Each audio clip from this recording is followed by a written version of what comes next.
A paz do Senhor, meus irmãos, bom dia a todos. Sejam todos bem-vindos a mais uma live, mais um devocional e mais uma manhã com Deus. Glória a Deus. Paz do Senhor, irmãos, bom dia. Deus abençoe a vida de cada um, em nome de Jesus. Então vamos, Renata, hoje, meus irmãos, nós vamos meditar no capítulo 5 de Marcos, o verso 21, a filha de Jairo.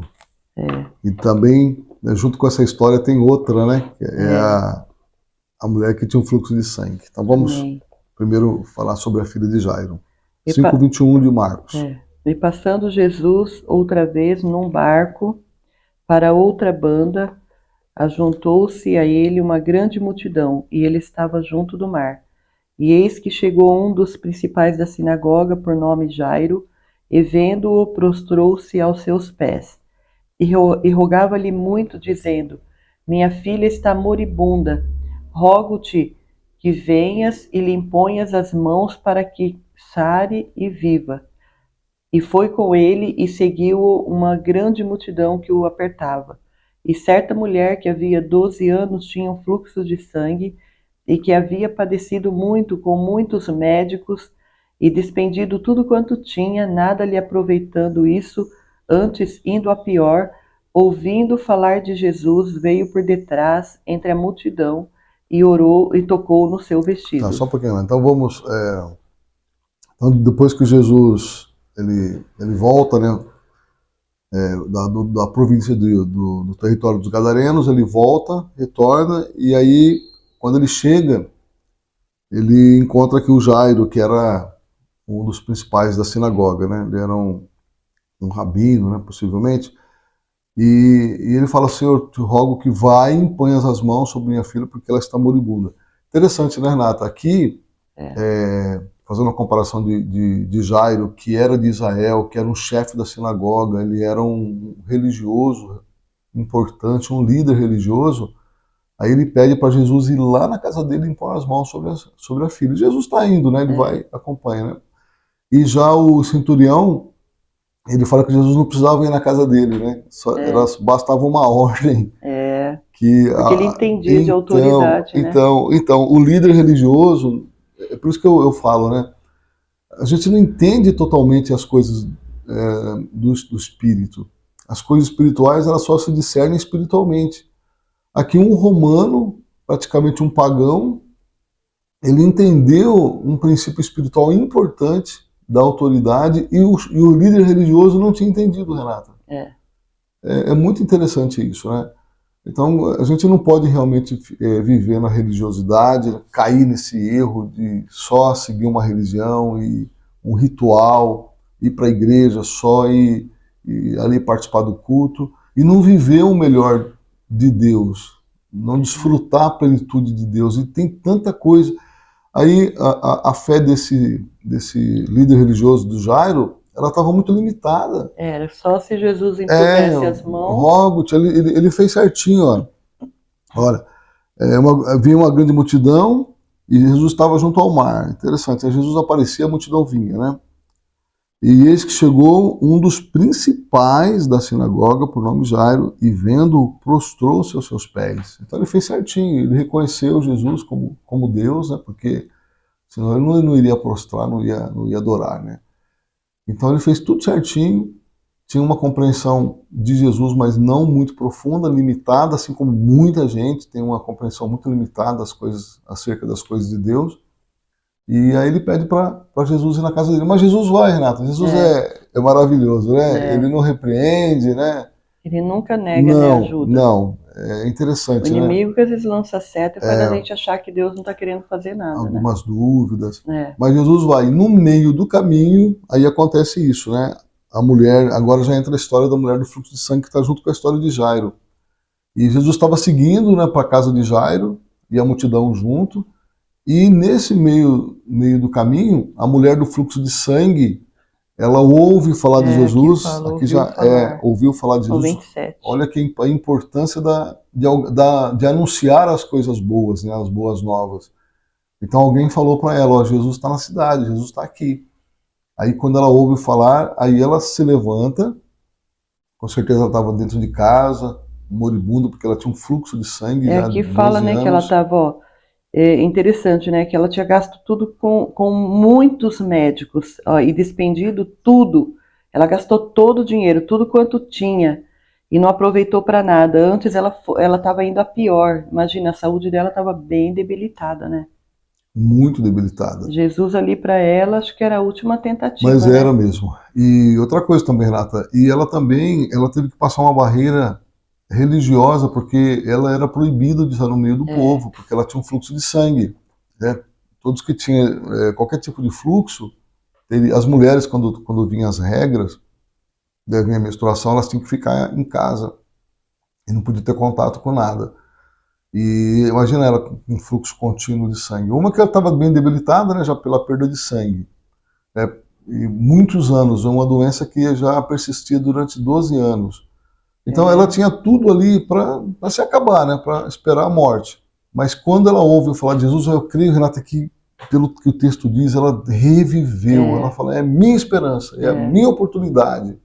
Ela estava esperando, acho que uma oportunidade É a dessa, minha né? oportunidade. Se eu simplesmente tocar na orla das vestes dele, eu vou ficar curado. Ela se levantou com fé, ela se levantou com certeza. Isso é convicção, irmãos. É, Olha, isso é fé. É a certeza de receber as coisas antes de ter. é, A fé você recebe primeiro no interior, no coração. Aí depois você receber, se materializar. Traz à existência aquilo que não existe. Isso é fé. Então é você receber, é difícil explicar isso, né, Renata? É é, você receber antes de ter. é. Você recebe primeiro, então ela Recebe no coração, no né? Como se já coração, como se tivesse já tivesse recebido. recebido. Ela não estava curada ainda. Ela falou: se eu somente tocar a orla, eu vou ficar curada. E realmente foi isso que aconteceu.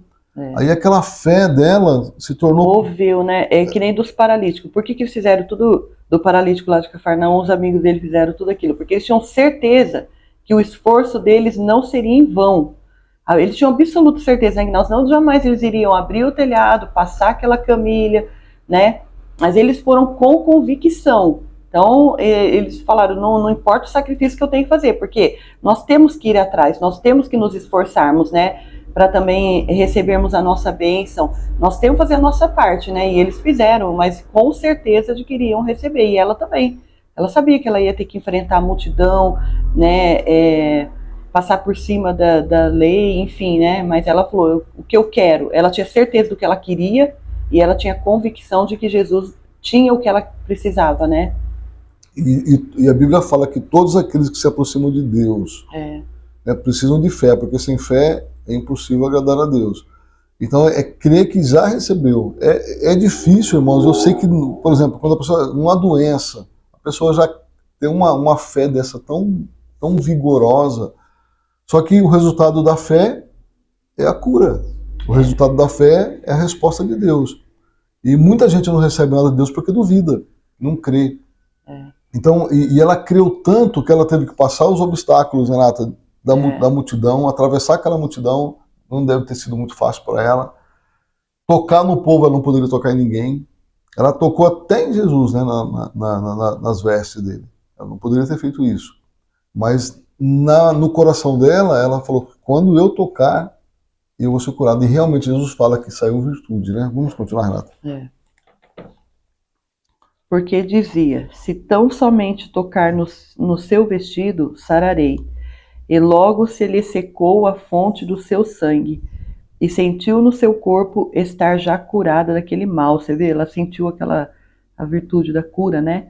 E logo Jesus, conhecendo que a virtude de si mesmo saíra, voltou-se para a multidão e disse: quem tocou nos meus vestidos? E disseram-lhe os seus discípulos: vês que a multidão te aperta e dizes: quem me tocou? E ele olhava em redor para ver a que isto fizera. Então a mulher, que sabia o que lhe tinha acontecido, temendo e tremendo, aproximou-se e prostrou-se diante dele e disse-lhe toda a verdade. E ele lhe disse: filha, a tua fé te salvou. Vai em paz e sê curada deste teu mal. Então, Renata, olha o resultado, né? Ela chama a atenção de Jesus, sai virtude de Jesus, ela imediatamente ela sente que foi curada, que o mal já tinha saído, que a doença tinha ido embora, tinha sido repreendida. Então, Renata, nós temos aqui algumas lições importantes de fé. Uma fé que age, uma fé que é prática. A fé não pode ser só palavras, eu creio. Tem que ter as obras, né? Exatamente, a fé precisa ser acompanhada. O que eu entendo é como se você já tivesse recebido sem ainda ter. É isso. Então você já, por exemplo, você ora pedindo uma cura para Deus. Aí você precisa crer tanto nessa cura que você já se sente curado mesmo que a doença ainda está lá. É que nem o Paul Yong-Chou fala, né, de ficar grávido, né? Mas tá dentro de você, né, aquilo. Até o momento de você receber. Eu li um testemunho de uma irmã que ela tinha, acho que, tuberculose. Ela estava já em fase terminal. Era uma moça. E era da igreja, lá dos Estados Unidos. Eu nem lembro que livro que eu li. E ela estava lá em fase final. E naquele tempo, né, isso aí faz muitos anos, a medicina não tinha tantos avanços como tem hoje. Né? Hoje tem pessoas que naquela época morria de doença que hoje não morre mais. Né? E aí, Renata, ela estava lá com a tuberculose já, de cama, debilitada, já para morrer. E ela estava lendo a carta de Pedro. E aí, quando ela chega naquele ponto lá que Pedro fala que ele tomou sobre si as nossas dores, as nossas enfermidades, pelas suas pisaduras fomos sarados. Quando ela leu, por isso que é importante, Renata, a leitura da palavra. Quando ela leu pelas suas pisaduras fomos sarados, esse fomos está no passado. Então ela falou, peraí, Jesus já morreu e pelos seus ferimentos, né, suas feridas, eu já fui sarada, eu já fui curada. Aí ela entendeu isso, Renata. Ela chamou a mãe dela, mãe, traz a minha roupa, eu vou sair. Mas como que você vai sair, filho? Hoje é que você está debilitado. Não, eu já fui curado há 2000 anos atrás, lá na cruz. Traz a minha roupa, já não estou mais doente. Essa doença Jesus já cravou na cruz, desse jeito. E aí, Renata, conta a história lá do testemunho da irmã, que a mãe dela, com muita relutância, né, a mãe incrédula, né, nessa hora, eles com certeza eles eram evangélicos, mas, né, aí ela de tanta filha insistir, levou a roupa para ela. Conforme ela foi trocando a roupa e foi mudando, foi curada. Quando ela terminou de pôr a roupa, já não tinha mais nada e ela já foi curada ali. Então, ela recebeu a cura pela fé, ela entendeu, pelas suas feridas fomos sarados. E tantos outros testemunhos que a gente ouviu, muitos outros, receber não só uma cura, né, Renata? Às vezes um problema difícil, a salvação de um ente querido, a solução de um problema, de uma causa impossível. Então, primeiro você crê, você recebe no coração, você toma posse daquela promessa. E aí você recebe. É interessante isso, viu? Interessante. Continua. Agora vai ser do filho de Jairo, a filha de Sim, Jairo, aí agora isso. Então, agora volta. É interessante, irmão. Tem uma história dentro da outra, né? Muito interessante. Estando ele ainda falando, chegaram alguns do principal da sinagoga, a quem disseram: a tua filha está morta. Para que enfadas mais o mestre? E Jesus, tendo ouvido estas palavras, disse ao principal da sinagoga: não temas, crê somente. Oh, glória! Aleluia! Não temas, crê. Olha, irmãos, que palavra maravilhosa. Quando Jesus estava, né, seguindo Jairo e indo para a casa dele para orar pela filha. No meio do caminho acontece o encontro da mulher do fluxo de sangue. E nesse meio tempo, aí vem os da casa de Jairo e diz: não precisa mais incomodar o mestre, porque tua filha já morreu. Acabou. Aí Jesus dá uma palavra de esperança, né? Jesus ouvindo isso, né? Aí Jesus fala assim: não temas, crê somente. Amém, glória a Deus. Não temas, crê somente. Oh, glória, que palavra, né, Renata? Já pensou, conforta, né? Porque é a fé, irmão, se a gente soubesse o que a fé é capaz de fazer, remover montanhas. Jesus fala isso, né? Não crê somente. A única coisa que a gente precisa fazer é crer. A única coisa que Deus exige de nós é a fé. Só isso. Porque é crer no que já foi feito. É crer no poder de Deus, que Deus é poderoso para fazer além daquilo que nós pedimos ou pensamos. Então Jesus fala para Jairo: não temas, tenha medo, crê somente. Nós vamos lá. Então, eu creio que ele ficou tranquilo, né? Com Porque certeza, o próprio Jesus falando isso, né? e não permitiu que alguém o seguisse, a não ser Pedro, Tiago e João, irmão de Tiago. E tendo chegado à casa do principal da sinagoga, viu o alvoroço e os que choravam muito e pranteavam. E entrando disse-lhes: Por que vos alvoroçais e chorais? A menina não está morta, mas dorme. E riam-se dele. Porém ele, tendo-os feito sair, tomou consigo o pai e a mãe da menina e os que com ele estavam, e entrou onde a menina estava deitada. E tomando a mão da menina, disse-lhe: Talita cumi, que traduzido é: Menina, a ti te digo, levanta-te.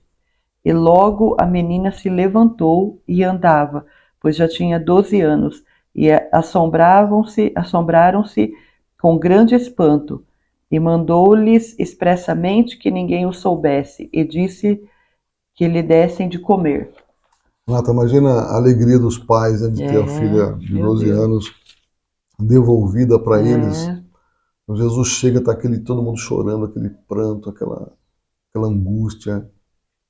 E agora, Renata, outra coisa também, né? Jesus leva com ele só 3. Então tem certas missões, irmãos, que não é para todo mundo, né? É só para algumas pessoas. E Jesus vai lá e fala: olha, ela não morreu, ela está dormindo. O pessoal começa a rir, né? Acabou de morrer. Começa a zombar dele, dele, né? E aí Jesus entra lá e pega na mão da menina e fala: Talita cumi, menina, levanta-te, desperta, volta.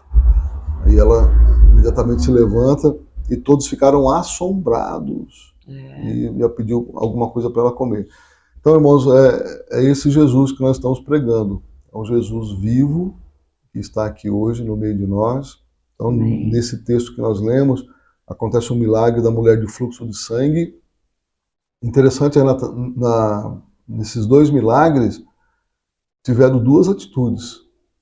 A mulher do fluxo de sangue teve a atitude de ir lá e tocar em Jesus, né, na orla das vestes, e Jairo teve a atitude de chamar Jesus. Saiu da casa dele e foi atrás de Jesus também. Para chamar Jesus. Então, fica aqui essa lição para esta manhã de segunda-feira. Tem uma atitude de colocar Jesus na sua vida. Coloca Jesus para ele estar, né, na sua casa. Leva ele para tua casa. Dá um jeito. Né? Jesus, fica na minha casa, Senhor, vai lá que a coisa está feia. Vai lá, entra lá na minha casa. Ou tem a atitude de saber que mesmo que tenha um problema insolúvel para os homens, a mulher tinha gasto tudo com a medicina, mas ela falou: mas se eu tocar na orla desse homem, aí eu vou ser curada.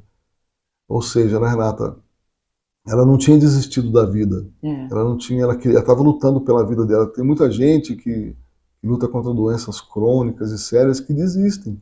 Né? A gente já viu isso muito nos hospitais, né, que a gente passou com o Miguel durante anos, e pessoas falavam: eu quero morrer, então o tratamento é difícil. E muitos, já vi adolescentes e crianças, até criança também. Uma vez eu estava no quarto e um menino, né, falou isso: eu quero morrer, não aguento, um menino de 10 anos, não aguento mais e tal, né? Então a gente vê que as pessoas desistem da própria vida, quando a coisa aperta, quando a coisa fica difícil. Aí essa mulher, quando ela ouve que Jesus estava passando por ali, aí, irmãos, a esperança volta. Aí ela falou: essa é minha oportunidade. E interessante que ela não perdeu essa oportunidade. Ela não perdeu, ela debilitada, né? Não sei se alguém ajudou ela. A gente não imagina como foi difícil para ela, né? Enfrentar. Ela teve que enfrentar a multidão, ela teve que enfrentar... Nós saudável mesmo. Quando você vai em algum lugar, você fala assim: não, está lotado de gente, eu não vou passar lá não, vai ser difícil, né? E ela não, né? Ela, com certeza ela estava bem fraquinha, deveria se sentir muito mal, com tontura, essas coisas, né? Mas ela falou: não vou perder a minha oportunidade. Essa é a diferença, né? E Deus olha muito para isso, né? Por quê? Porque ela identificou em Jesus a resposta. É a única resposta. Cristo é a única resposta. E todos aqueles que se aproximam de Deus com fé, crendo que Ele existe, e se torna galardoador dos que o buscam, esses alcançam o milagre, esses alcançam a resposta. E Deus, Renata, é tão maravilhoso que Ele faz além daquilo que pedimos. Isso que é maravilhoso, irmãos. E Deus tem prazer de nos abençoar. Ele quer nos abençoar. Jesus veio para isso. Ele não fala não para ninguém, né, Aguinaldo? Não, ele veio para isso. Ele fala isso, que estou à porta e bato, se nós abrirmos, ele vai entrar e cear conosco, né? E tem muitos versículos que falam, né? Por exemplo, ele fala, pedi, dar-se-vos-á. Ele não fala para um ou para outro não. Nós nunca vimos ele falando não. Todos que foram levados até a presença dele, a Bíblia fala que foram curados ou foram libertos, né? E Jesus curou a todos. Sempre fala assim, no plural, curou a todos. E ele fala, né? Pedi, dar-se-vos-á, buscar, encontrarei, batei e abrir-se-vos-á. Daí ainda ele repete, né? Porque aquele que pede, recebe, o que busca, encontra, o que bate, se abre. Então, a nossa parte é fazer isso, é pedir, buscar, bater, e Jesus está pronto para nos atender. Ele não vai falar não. Nunca. Tem um texto de Paulo que ele fala, não pode negar-se a si mesmo. Então ele veio, ele se doou por nós. Deus deu Jesus para nós, Jesus é nosso. Amém, né? Olha, bênção, né? Ele deu a própria vida, né? Ele é nosso e nós somos dele. Então, meus irmãos, né, se está passando algum problema difícil, alguma situação complicada, fica com essa palavra, tenha atitude. O que Deus quer é uma atitude de fé. Então fica com os exemplos aqui da mulher do fluxo de sangue, mesmo debilitada, mesmo doente, mesmo fraquinha. Ela identificou em Jesus a cura seu e ele já elaborou um plano, eu vou lá e eu vou tocar na orla, e imediatamente ela foi curada. Jesus parou a multidão, quem me tocou, que eu senti que saiu virtude. Então, pela fé, nessa manhã, toca em Jesus. Pela fé. E a palavra dele aqui, né? Ele fala que a mulher, a tua fé te salvou, né? Vai em paz, a tua fé te salvou e ser curado desse teu mal. E a outra mensagem é aquela, né? De Jairo, não temas. De Jairo, não temas, crê somente e leva Jesus para casa. Então, isso convida Jesus para dentro da tua casa e fala assim, eu estou com um problema lá em casa. Com esse, vamos lá. E se o senhor impor as mãos, ela será curada. Se o senhor impor as mãos, o problema vai ser solucionado. Então, ele não teve a fé suficiente para dizer para Jesus mandar uma palavra só. Mas ele convidou Jesus, mesmo sendo um príncipe da sinagoga, um líder religioso, porque a maioria dos líderes religiosos estavam com inveja de Jesus, e eles não queriam Jesus. E, pelo contrário, estavam perseguindo Jesus. E aqui esse líder não. Esse líder, ele reconheceu o poder de Deus, se prostrou diante de Jesus humildemente. E aí, irmãos, o coração de Jesus é um coração aberto para nos abençoar. Amém? Então fique com essa palavra. Todos tenham um ótimo dia, uma ótima semana em nome de Jesus. E que a graça do Senhor Jesus Cristo, o grande amor de Deus, a doce comunhão e consolação do seu Espírito esteja com todos nós, agora e para sempre. Amém. Deus abençoe. Amém. Vão com Deus. Fiquem com Deus, irmãos. Vão dando amém aí, viu, irmãos? Enquanto não irmãos, desliga. Compartilha, viu? Compartilha, manda para frente. Irmãos, eu estou fazendo os cortes do devocional. Não sei se os irmãos viram lá no meu canal, Pastor Aguinaldo Souza. Depois eu vou cortar esse devocional e deixar só a meditação da palavra. E os irmãos, né, passa para frente. Vai mandando o link, porque o seu nome é com G mudo. Se a pessoa for procurar o canal. E é interessante, né, Renata? Os irmãos que, quando compartilham, e alcança pessoas, viu, irmãos, que precisam. Nós fizemos visita essa semana mesmo, a pessoa que falou que conheceu a igreja através do status de uma irmã.